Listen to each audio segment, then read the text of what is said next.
anything can lead to a correction. Given how frothy markets are at the moment, and in the US especially, they are frothy, which is one of the reasons whereas we've been overweight for a very long time, last month we actually took our US equity exposure down to neutral.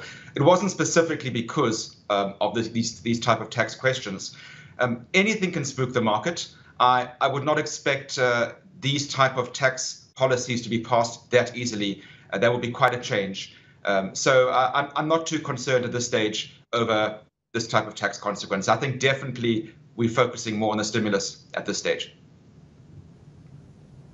And given the fact that you did downgrade the US equity market to neutral in December, where else in the world over the US do you think that you will get better returns for your money?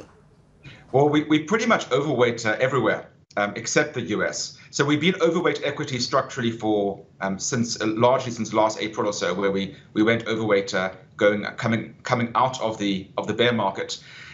One of the reasons we've moved to neutral on the US is because the US is so tech heavy. And in September last year, we started recommending a barbell approach, which would go more into cyclical stocks.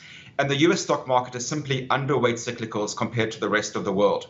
So it's not so much any problem with the US economy. The US economy will recover strongly this year. But there are other economies which are more cyclically driven, which have larger cyclical components, whether it's Japan, the Eurozone, emerging markets, or the UK stock market, which simply are far more cyclically exposed. And given the great run we've already seen in technology, we prefer to diversify more into the cyclicals, where we expect we may see more upside this year. We're not saying sell down tech. It's just that tech appears to be quite well priced in, but definitely we prefer to diversify more into cyclical names, and that generally leads us into most other stock markets.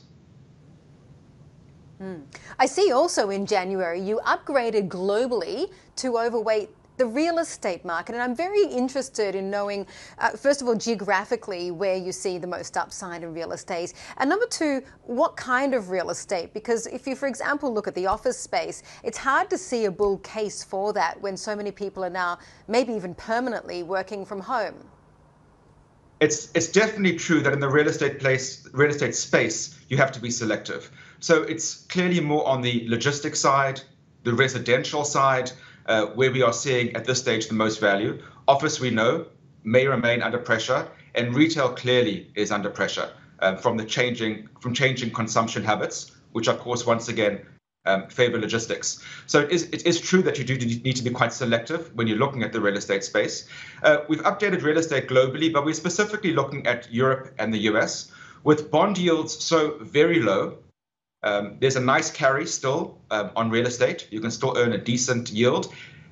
The capital prices also are inflation protected. So we are expecting that as investors who are very hungry for yield, look for yield in a market that is very short of yield, real estate will clearly be one of those beneficiaries. Even dividend stocks may also be a beneficiary in a similar way, although with more volatility. So it's really a drive for yield in a highly stimulative economy, but without interest rates likely to go up very far or inflation go too far ahead. That definitely puts real estate in a good Goldilocks type spot.